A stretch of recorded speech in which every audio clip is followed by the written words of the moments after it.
Hello everyone, welcome to study for net. My name is Shalu Garg और हम कर रहे हैं अपने NTA UGC net paper first की प्रिपरेशन, जिसमें हमने स्टार्ट किया था अपना unit number second research aptitude, जिसके हम 2 लेक्चर्स कंप्लीट कर चुके हैं। हमारे रिसर्च का मीनिंग देखा, उसके ऑब्जेक्टिव्स देखे और सेकेंड लेक्चर्स में हमने देखा कैरेक्टरिस्टिक्स ऑफ रिसर्च। आज हम अपना नेक्स्ट लेक्चर करने जा रहे हैं। वेरी इंपॉर्टेंट टॉपिक हमारे रिसर्च एप्टीट्यूड के लिए, positivism and post positivism approach to research. ये टॉपिक हमारे एनटीए के पेपर में प्रीवियस ईयर ही ऐड हुआ है। ये बिल्कुल न्यू टॉपिक है हमारे लिए, तो इसको समझना बहुत ज़रूरी है। एनटीए के एग्ज़ाम में, प्रीवियस ईयर के एग्ज़ाम में इससे क्वेश्चंस पूछे गए थे। ठीक है, तो उससे पहले जो भी ये वीडियो देख रहे हैं और उन्होंने मेरे चैनल को सब्सक्राइब नहीं किया है, तो प्लीज़ मेरे चैनल को सब्सक्राइब करिए ताकि आगे आने वाली वीडियोस के नोटिफिकेशन आपको पहले ही मिल जाए। चलिए शुरू करते हैं हम आज का topic, lecture number 3, positivism and post positivism approach to research. हम बात करते हैं हमारे पॉजिटिविज्म और पोस्ट पॉजिटिविज्म की। ठीक है, ये अप्रोच होती क्या है, इस अप्रोच को क्यों लाया गया, इस अप्रोच का काम क्या है, ये किस तरीके से काम करती है, हम सारा इसके बारे में पढ़ेंगे। ठीक है, बहुत ही लॉजिकली बेस्ड ये अप्रोचेस हैं, जो मतलब रिलेटेड है हमारे की रिसर्च से, कि किस तरह हम इसको अच्छे से समझ सकते हैं, क्या क्या हम कुछ एक्सपेरिमेंट्स कर सकते हैं, साइंस का इससे क्या रिलेशन है, वो सब हम जब ये पूरा लेक्चर कंप्लीट करेंगे आपको सारी की सारी बातें क्लियर हो जाएंगी। तो शुरू करते हैं पहले। The research is basically about gaining knowledge for different purposes. हमें पता है कि रिसर्च क्या है, बहुत अलग अलग पर्पज़ के लिए कोई भी नॉलेज को जब हम गेन करते हैं उसके लिए हम रिसर्च करते हैं। To gain knowledge is a human quest. Different approaches were developed over the period to acquire knowledge through research. मतलब अब तक जितना भी मतलब पीरियड गुजर चुका है या अभी आ रहा है, बहुत सारी अप्रोचेस को क्या किया गया, डेवलप किया गया, जिससे कुछ ना कुछ हम नॉलेज को क्या कर सके, एक्वायर कर सके। किसके थ्रू? रिसर्च के through. There are certain concept as well.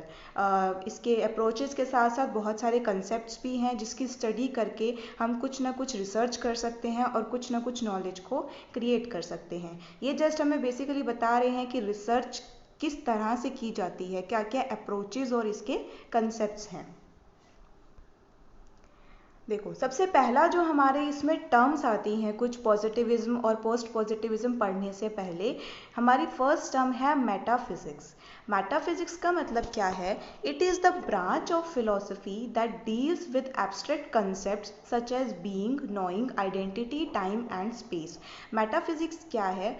Branch of philosophy है, जो मतलब एक तरह से मैं लेके चलूँ, जो हमारे नेचर के लॉज के बारे में हमें बताती है, नेचर के बारे में बताती है, वही क्या होता है? मेटाफिजिक्स होता है। ये फिलोसफी की ब्रांच है जिसमें कोई भी किससे डील करते हैं हम? एब्स्ट्रैक्ट कॉन्सेप्ट से, सच एज जो हम जानना चाहते हैं, जिसके बारे में हमें पता है, आइडेंटिटी क्या है, टाइम क्या है, ये पूरा स्पेस, ब्रह्मांड, ये क्या है, तो ये क्या है, हमें पूरा नेचर के थ्रू दिया गया है। ठीक है, तो उसी को हम क्या कहते हैं? मेटाफिजिक्स कहते हैं। एक्चुअली होता क्या है कि मेटाफिजिक्स से पहले भी एक शास्त्र हुआ करता था जिसको हम धर्मशास्त्र कहते हैं, लाइक थियोलॉजी कहते हैं, जिसको जो रिलीजन बेस्ड होता है। पहले के टाइम में जो लोग थे वो इन धर्म और रिलीजन को बहुत ज़्यादा मानते थे। मतलब वो हर चीज़ जो भी उनके सामने होती थी वो यही कहते थे कि भाई ये तो भगवान का किया हुआ है, सब भगवान कर रहे हैं। जिससे बारिश होती है तो हम कहते हैं कि इंद्र देवता ने बारिश करवाई, यहाँ पे सूखा पड़ा था तो सब उन्हीं की देन है। ठीक है, और पहले भी मतलब जैसे कोई बीमार भी हो जाता था तो पहले पुराने शास्त्रों में जो लोग थे वो उसको काला साया, समथिंग, भूत प्रेत, ऐसे मतलब नाम देते थे कि ये सब मान्यताएं होती थी कि ये पुराने कोई जन्म का इनको फल मिल रहा है, ऐसा है। तो वो सब हमारे रिलीजन की बातें होती थी, जिसको हम ये नहीं कह सकते कि ये पूरी तरह से सच है, पूरी तरह से गलत है। इस पे ये थियोलॉजी है, एक थ्योरी है, जिसको हम आज के टाइम में नहीं मानते हैं। सेम मेटाफिजिक्स है। मेटाफिजिक्स किससे रिलेटेड होती है? हमारे नेचर से रिलेटेड। हम ये मान के चलते हैं कि जो नेचर ने हमें दिया है वो बिल्कुल सही है, हम उनको पूरी तरह से इसमें क्या करेंगे? मानेंगे। अब इस मेटाफिजिक्स के बाद हमारी आती थी positive positivism approach. Positivism approach क्या कहती थी कि जो भी आप कुछ देखते हो, एक्सपीरियंस करते हो, वही क्या है, सही है। हम धर्म को इसमें नहीं लेकर आते, हम नेचर को इसमें नहीं लेके आते। जो आपने खुद से एक्सपीरियंस किया है, खुद रिसर्च करके एक्सपेरिमेंट करके निकाला है, वही क्या होता है, सही होता है। ठीक है, तो ये हुई हमारी टर्म मेटाफिजिक्स। अब इसमें नेक्स्ट टर्म आती है हमारी एपिस्टेमोलॉजी। ठीक है, ये कुछ टर्म्स हैं रिलेटेड जो पॉजिटिविज्म की अप्रोच पढ़ने से पहले हमें ध्यान में होनी चाहिए। एपिस्टेमोलॉजी का मतलब क्या है, इसमें ये ध्यान रखना है कि इसके लास्ट में लॉजी आ रहा है। जिसके भी लास्ट में लॉजी आए उसका मतलब क्या होता है, स्टडी ऑफ, कि हम किस चीज़ की स्टडी कर रहे हैं।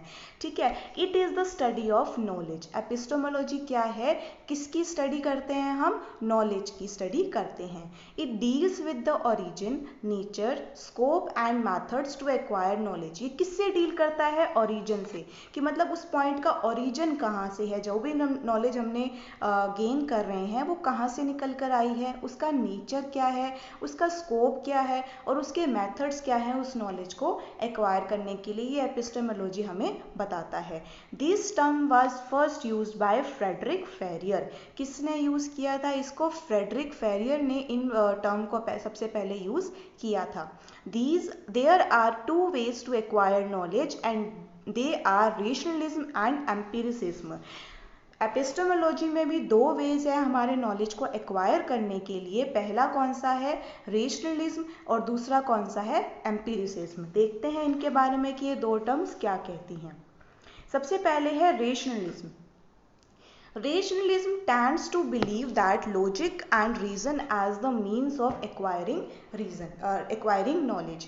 Rationalism क्या है कि क्या बिलीव करता है कि जो भी आपका लॉजिक है, जो भी हमने इंफॉर्मेशन ली, जो भी हमने नॉलेज ली, उसके पीछे लॉजिक क्या है और उस बात का रीज़न क्या है। ठीक है, तभी हम कुछ ना कुछ नॉलेज को क्या कर पाएंगे, एक्वायर कर पाएंगे। मतलब उस चीज़ के पीछे कुछ ना कुछ लॉजिक का होना बहुत ज़्यादा ज़रूरी है।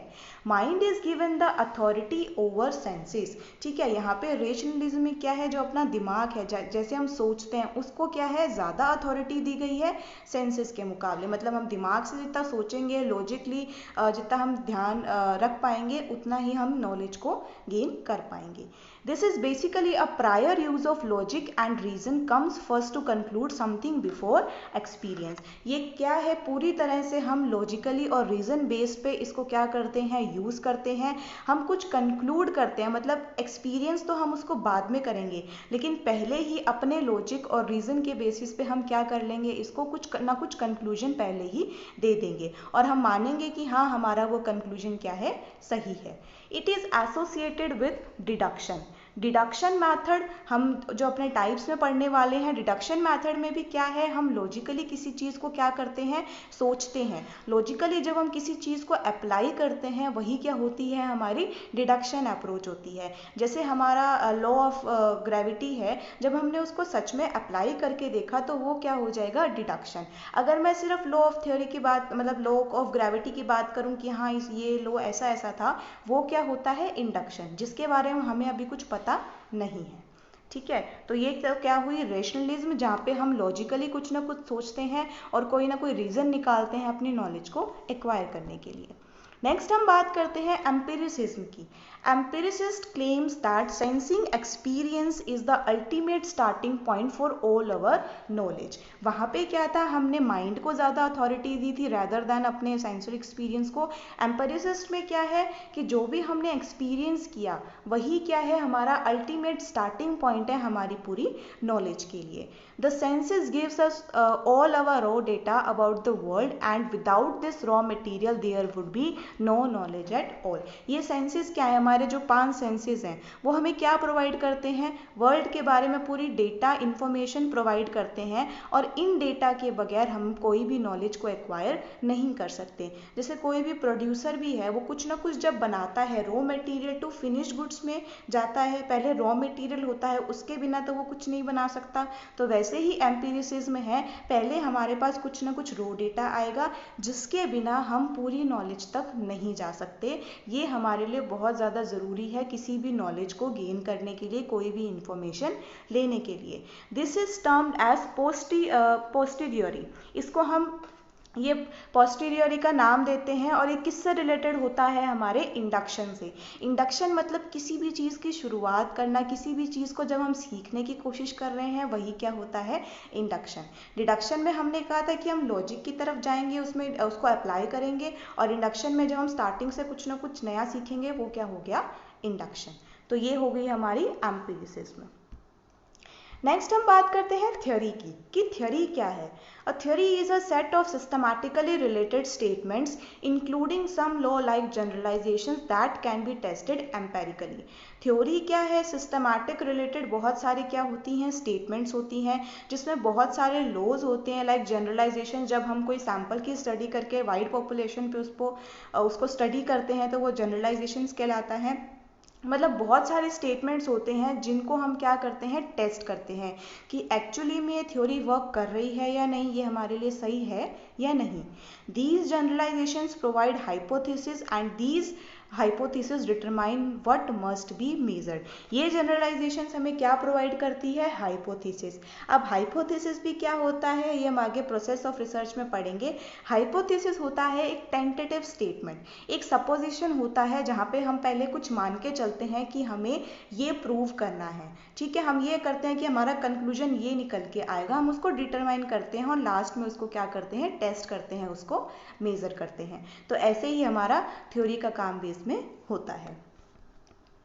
नेक्स्ट अब बात करते हैं हमारे रिसर्च पैराडाइम की। हमारे रिसर्च पैराडाइम आ गए हैं हम। अब रिसर्च पैराडाइम में सबसे पहले हम ये देखते हैं कि पैराडाइम का मतलब क्या होता है।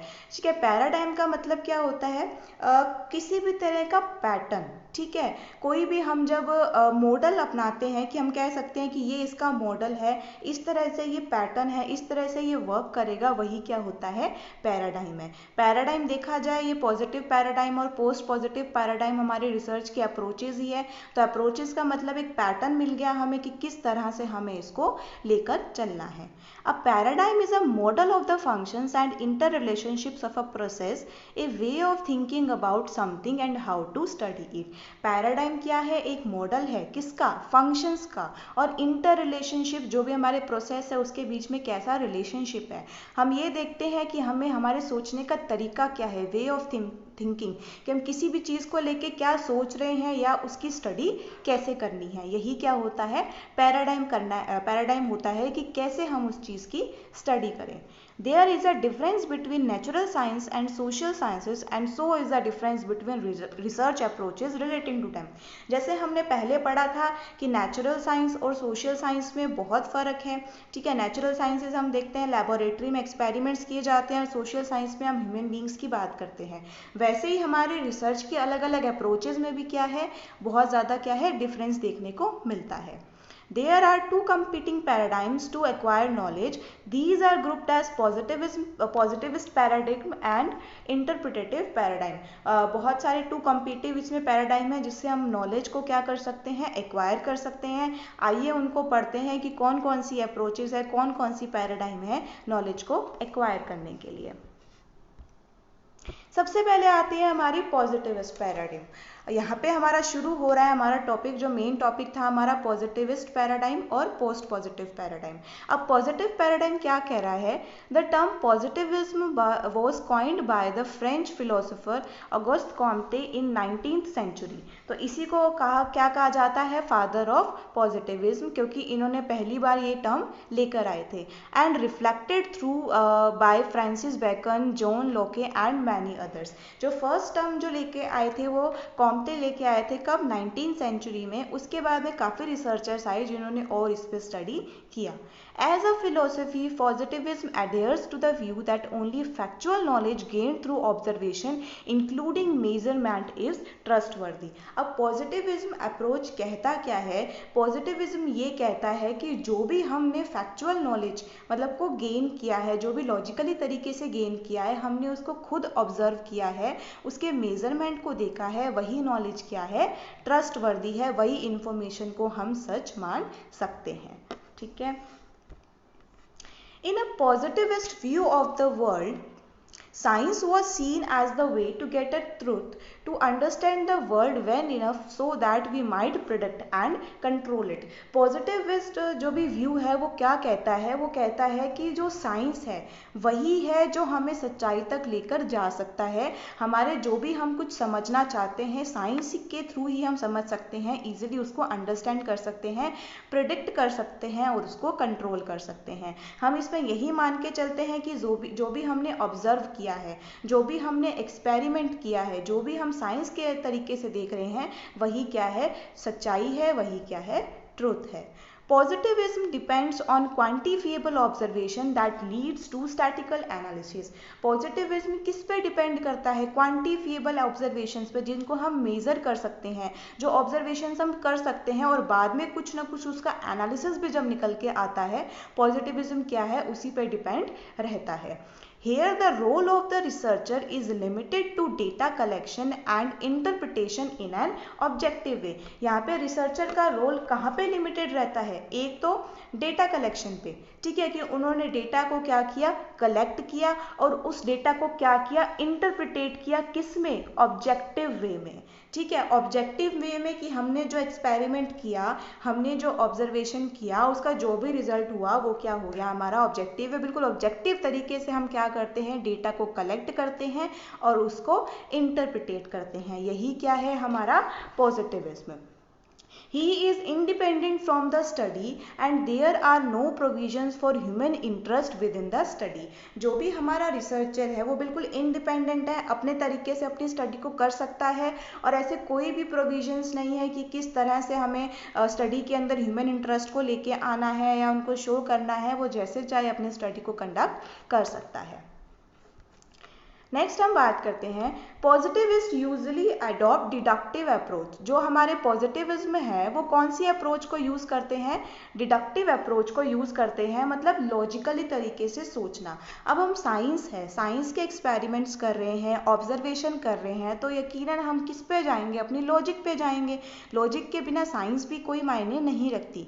The concentration is on facts. Positivism approach में कंसंट्रेशन किसके ऊपर होता है, फैक्ट्स के ऊपर होता है। Researchers warn that if you assume a positivist approach to your study, then it is your belief that you are independent of your research and your research can be purely objective. Researchers ने कहा है कि अगर आप एक positivist approach को assume कर रहे हो अपनी study के अंदर, तो आप ये मान के चलो कि आप अकेले हो उस research के अंदर और आपकी research क्या होनी चाहिए, पूरी की पूरी तरह से objective होनी चाहिए, क्योंकि आप अलग तरीके से उस logic को सोच रहे हो, उस साइंस को सोच रहे हो, उसे ऑब्जर्वेशन करने की कोशिश कर रहे हो।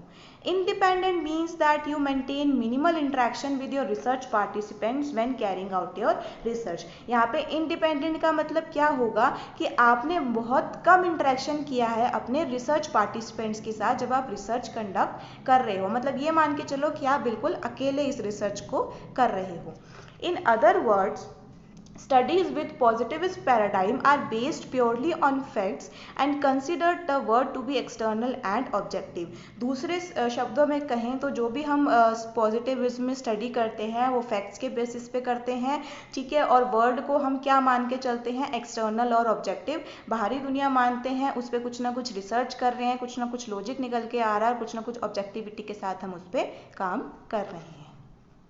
ठीक है, अब यहाँ पे क्या है, कुछ अप्रोचेज है जहाँ से हम रिसर्च मैथडोलॉजी को फाइंड कर सकते हैं। हमने क्या है, रिसर्च के बारे में तो पढ़ा था, यहाँ पे एक नई टर्म यूज हुई है, methodology.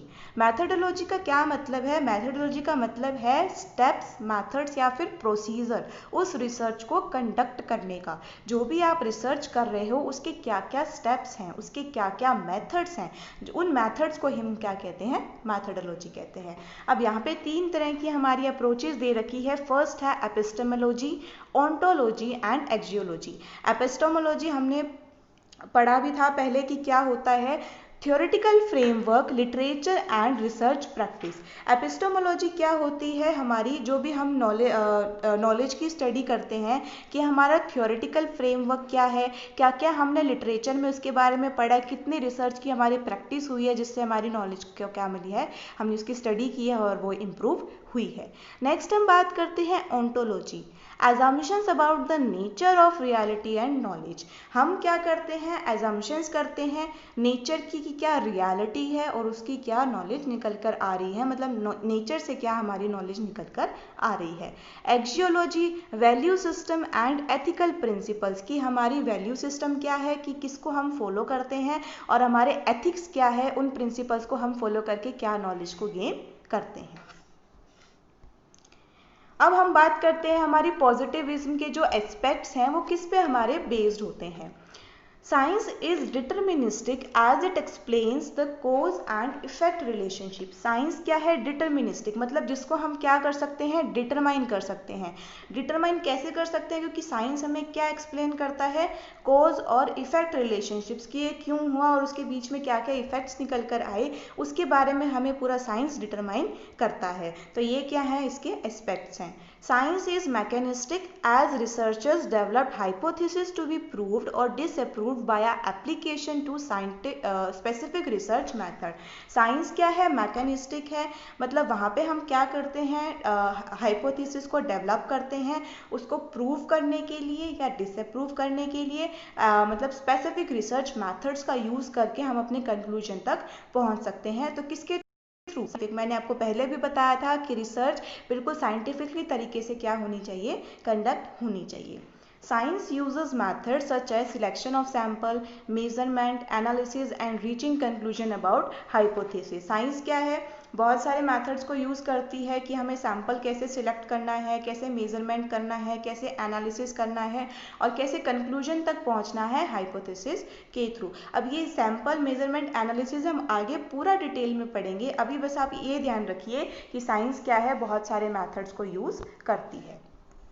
Science deals with empiricism. Science किससे डील करती है, एम्पिरिसिज्म से। Where it is assessed as objective as seen और measured, science must be value free. जहाँ पे हम ये असेस करते हैं ऑब्जेक्टिव, मतलब हमने क्या देखा और क्या मेजर किया, साइंस कैसे होनी चाहिए, वैल्यू फ्री बिल्कुल होनी चाहिए। तो ये हमारे एस्पेक्ट्स ऑफ साइंस थे। पॉजिटिविज्म किसके बारे में बताता है, साइंस के बारे में बताता है।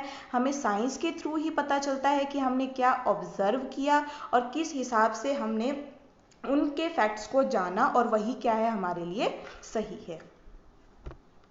नेक्स्ट हम बात करते हैं अब ड्रॉबैक्स ऑफ पॉजिटिविज्म की, कि हमारे पॉजिटिविज्म के ड्रॉबैक्स क्या क्या हैं। Positivism relies on experience as a valid source of knowledge. Positivism किसके बेस पे होता है, एक्सपीरियंस के, कि हमारे वैलिड सोर्स नॉलेज, मतलब बिल्कुल एक वैलिड तरीके से हमें नॉलेज मिलती है। However a wide range of basic and important concept such as cause, time and space are not based on experience. लेकिन बहुत सारे कंसेप्ट्स ऐसे भी हैं, लाइक टाइम हो गया, स्पेस हो गया, ये एक्सपीरियंस के बेसिस पे नहीं हो सकते, ये हमें नेचर के द्वारा दिए गए हैं। तो इसकी स्टडी हम, इससे कोई भी नॉलेज हम ऐसी गेन नहीं कर सकते, कोई भी लॉजिकली बेस्ड इसमें रिसर्च नहीं हो सकती। Positivism assumes that all types of processes can be perceived as a certain variation of actions of individuals or relationship between individuals। Positivism क्या assume करता है कि जितने भी हमने प्रोसेस किए हैं can be perceived as a certain variation of actions। बहुत सारे actions include होते हैं, हमें बहुत सारे variations देखने को मिलते हैं इंडिविजुअल्स के बीच में भी, और बहुत सारे इंडिविजुअल्स के बीच का रिलेशनशिप भी इसमें देखने को मिलता है, जिसको हम साइंस के थ्रू नहीं कर सकते। मतलब कह लो ह्यूमन बींग्स की जो भी हम स्टडी करते हैं वो पॉजिटिविज्म के थ्रू नहीं हो सकती। Adoption of positivism in business study and other study can be criticized for reliance on status quo।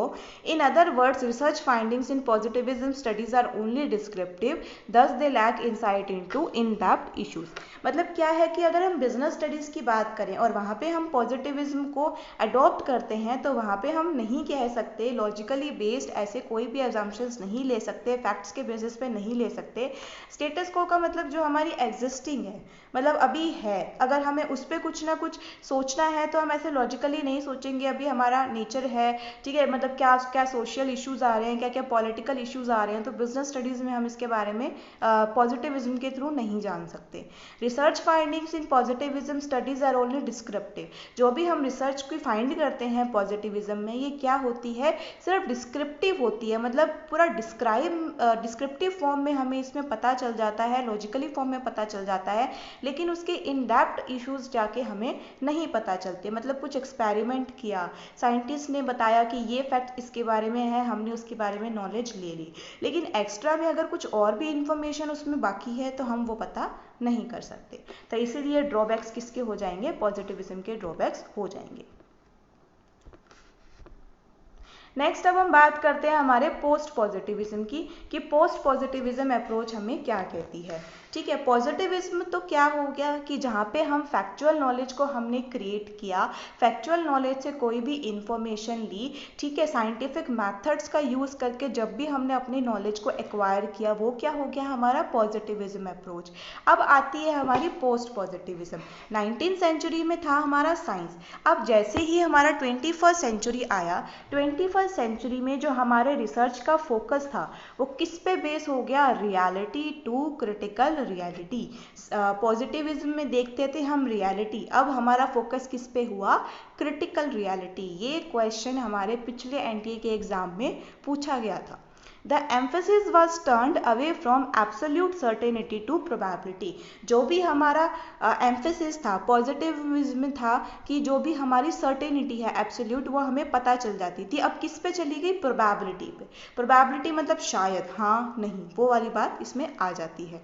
Now the scientist was portrayed as a person who construct knowledge instead of just passively noting the laws of knowledge, and no matter how faithfully the scientist adheres to scientific method research outcomes are neither totally objective nor unquestionable certain। देखो, अब क्या है, scientist को वो person माना गया है जो नॉलेज को क्या करता है, कंस्ट्रक्ट करता है। मतलब ऐसा है कि वो लॉज ऑफ नेचर को नोट करता रहेगा। मतलब हम ये नहीं मानते कि साइंटिफिक मेथड से उसने जो भी एक्सपेरिमेंट्स किए वो ट्रू हैं, लेकिन ऐसा हम ये नहीं कह सकते कि उस पर हम क्वेश्चन नहीं डाल सकते। ऐसा हम नहीं कह सकते कि वो पूरी तरह से सही है, उस पर भी अभी कुछ ना कुछ क्वेश्चंस लगना बाकी हैं, कुछ ना कुछ और थ्योरी को क्लेम होना बाकी है। इसीलिए हम इसको कहते हैं क्रिटिकल रियलिटी। रियलिटी तो दे दिया एक्सपेरिमेंट्स करके, लेकिन जो भी इन डेप्थ है इसके बाद भी और क्या रियलिटी निकल सकती है, वही हमें पोस्ट पॉजिटिविज्म इसके बारे में बताता है। इसी अप्रोच को हम क्या कहते हैं, पोस्ट पॉजिटिविज्म अप्रोच कहते हैं। जैसे बात करें, logical empiricist support the idea that social scientist and natural scientist share the same goals for research and employ similar methods of investigation. अब क्या है कि लॉजिकल एम्पिरिसिस्ट या पोस्ट पॉजिटिविज्म है, वो इस आइडिया को सपोर्ट करता है कि जो भी सोशल साइंटिस्ट है और जो भी नेचुरल साइंटिस्ट है वो सेम गोल को शेयर करते हैं रिसर्च के लिए। मतलब ये मान के चलो कि जो साइंटिस्ट हैं और जो नॉर्मल ह्यूमन बीइंग है वो इतने ज़्यादा डिफरेंट नहीं है, वो सिमिलर मेथड्स का यूज करते हैं अपने इन्वेस्टिगेशन के लिए या कुछ ना कुछ नॉलेज को गेन करने के लिए। It can be distinguished from positivism according to whether the focus is on theory verification on theory falsification. ये पॉजिटिविज्म से कैसे अलग है, इसका फोकस है, मतलब हमारे पॉजिटिविज्म का फोकस था थ्योरी वेरिफिकेशन से, कि जो भी हमने एक्सपेरिमेंट किया उसका वेरिफिकेशन कर लिया। अब पोस्ट पॉजिटिविज्म में क्या है, थ्योरी फॉल्सिफिकेशन। हो सकता है उस थ्योरी में कुछ ना कुछ कमी अभी भी है, हम उसको निकालते हैं और उसी को क्या कहते हैं, क्रिटिकल रियलिटी, कि इसमें से कुछ ना कुछ एरर्स निकाल के और रियलिटी के ऊपर उसमें जाना। क्योंकि 21st सेंचुरी है ना, हम यहाँ पे वो धर्म जो पहले लोग कहते थे कि ये सब पुराने जन्म का वैसे है, वो हम नहीं मानते। हम पूरी की पूरी तरह लॉजिकली यहाँ पे 21st सेंचुरी में लॉजिकली तरीके से सोचते हैं। Post-positivism recognizes that the way scientists think and work and the way we think in our everyday life are not distinctly different। Post-positivism क्या recognize करता है, मैंने अभी पहले भी कहा था कि जैसा साइंटिस्ट सोच रहे हैं कि वो काम कर रहे हैं और जैसा हम एवरीडे लाइफ, पूरे दिन में डेली लाइफ में काम कर रहे हैं, वो इतने भी डिफरेंट नहीं है। Scientific reasoning and common sense reasoning are essentially the same process. ठीक है, जो हमारी साइंटिफिक रीजनिंग है, जो साइंस के बेसिस पे की जाती है, और जो हमारा ह्यूमन बींग्स का कॉमन सेंस है, वो दोनों सेम प्रोसेस है। मतलब जो साइंटिस्ट एक एक्सपेरिमेंट करके करते हैं और हम कुछ अपना लॉजिकली बेस्ड और देख के अपना कुछ लॉजिक लेते हैं, तो वो दोनों सेम है। There is no difference in kind between the two, only a difference in degree. इन दोनों के बीच में वैसे कोई डिफरेंस नहीं है, सिर्फ एक डिग्री का डिफरेंस है कि वो साइंटिस्ट है और हम आम लोग। Post positivism recognize that all observation is fallible and has error and that all theory is revisable. Post positivism ये रिकॉग्नाइज करता है कि सारी थ्योरी क्या है, फैलिबल है, मतलब उसमें कुछ ना कुछ चेंजेस की रिक्वायरमेंट है, एंड हैज एरर, कुछ ना कुछ उसमें एरर अभी भी बाकी है, and that all theory is revisable, और जितनी भी थ्योरी साइंस के थ्रू की गई है उसको वापस रिवाइज करना बहुत ज़रूरी है। यही क्या बताता है हमें, पोस्ट पॉजिटिविज्म अप्रोच बताता है। Where the positivist believes that the goal of science was to uncover the truth, the post positivist believes that the goal of science is to hold steadily to the goal of getting it right about reality, even though we can never achieve that goal. Positivist किस पे believe करता है कि science का गोल क्या है, सच्चाई पर से पर्दा उठाना, to uncover the truth, experiment के बेसिस पे, लॉजिक के बेसिस पे।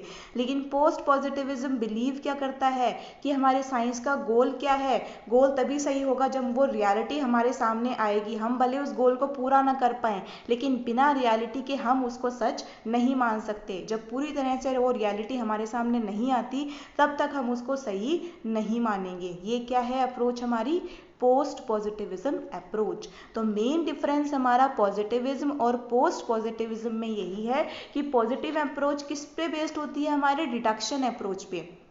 कैसे, मतलब logically based, scientific factual knowledge की तरफ हम जाते हैं। लेकिन जो हमारी पोस्ट पॉजिटिव अप्रोच होती है वो किस पे जाती है, इंडक्शन अप्रोच पे। हम स्टार्टिंग से वापस सब कुछ स्टार्ट करते हैं और उसमें कुछ ना कुछ रियलिटी, क्रिटिकल रियलिटी को ढूंढने की कोशिश करते हैं। जो पॉजिटिव अप्रोच है वो हमारी ऑब्जेक्टिव वे में होती है, और पोस्ट पॉजिटिविज्म हमारी सब्जेक्टिव वे में होती है। जब वो उसकी पूरे अंदर का डेप्थ हम ढूंढते हैं, वही क्या होती है हमारी post positivism approach. I hope आपको पॉजिटिविज्म और पोस्ट पॉजिटिविज्म में डिफरेंस समझ में आया होगा। बहुत इंपॉर्टेंट टॉपिक है, लॉजिकली कंसेप्ट बेस्ड इससे क्वेश्चंस पूछे जाते हैं। मतलब अभी पिछले साल ही ऐड हुआ है, तो प्लीज़ इसको अच्छे से आप कर लीजिएगा। इसके डिफरेंस को समझना बहुत ज़्यादा ज़रूरी है। Thank you for watching. I hope आपको समझ में आया होगा। तो पसंद आई हो वीडियो तो प्लीज़ इस वीडियो को लाइक करें और चैनल को सब्सक्राइब करना ना भूलें। थैंक यू, मिलते हैं हम अपनी नेक्स्ट वीडियो में।